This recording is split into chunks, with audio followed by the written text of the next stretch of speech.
Yeah. So, you and I, we've got kind of similar backgrounds in one way and different and in another. And I thought before we got into our chat, I'd chat a little bit about myself. You chat a little bit about yourself, and then we can kind of get into the meat and potatoes of what we want to talk about today. How does that sound for you? Yeah, that sounds great, man.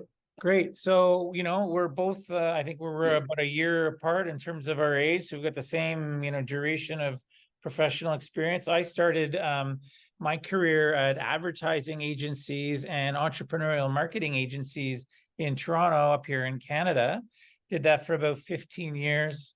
Then moved into economic development, where I helped communities grow, attract businesses, support businesses, really a lot of what we call retention and expansion. So how do we help businesses stay in business rather? How do we help them grow? I'm a serial entrepreneur myself. I've had a vineyard, I've had a wine tour business, coaching business, all that good stuff. And I've worked with a wide variety of clients, from mom and pop shops to big Fortune 500 companies like Unilever, Hostess, Frito-Lay, MCA, Universal. So some neat background that way. And I know you're a serial entrepreneur yourself. Why don't you share with our group a little bit about your background? Yeah, I've been creating stuff basically since I was a kid. I used to build custom bicycles, got into adulthood, and started a power wash business when I was younger before they were retail units. And that was really my first foray into a real business. I've never really worked for anybody else for the most part. I've started an information business. I was in telecom for a while, which is a fun way to say I installed cable and telephone and did some electrical work. The construction was, my dad was a building trades instructor. He was a builder as well, and never really thought I was gravitating towards anything he was related with. But I ended up there, and I ended up in the stone business in 1995, and grew that. And in 2002, we split off of an entity.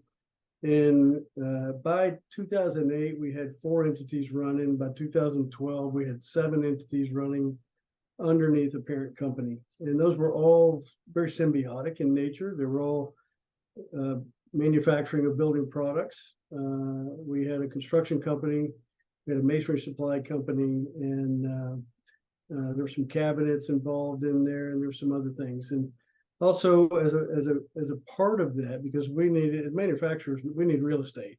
That's what we need. And so ended up hiring a real estate broker, and we sort of a real estate business as well. Historical restoration, all of those things, and pretty much anything related to residential, commercial, government, municipal construction, we got to be a part of. And it was just a lot of fun.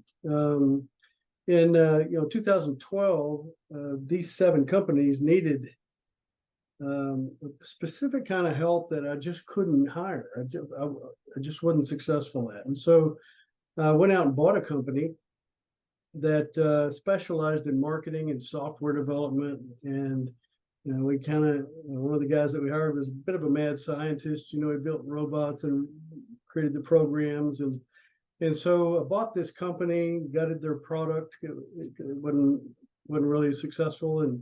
And we built a company to support the other companies that we had. We ended up buying a building downtown on a busy intersection. Of course, when you buy a building, you put signage out, and then people started walking in our door. What do you guys do? What do you guys do?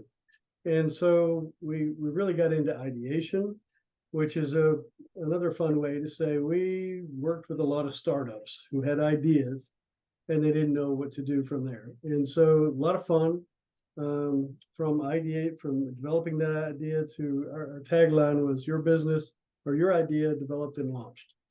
And through that process, we learn a whole lot about accounting and funding, obviously marketing, and how to resource materials and manufacturing for other products and that sort of thing.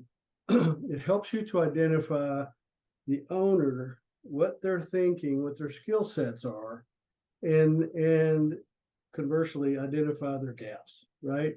And so that led us into consulting, which led us into coaching. And frankly, coaching is where we've been able to have the most impact.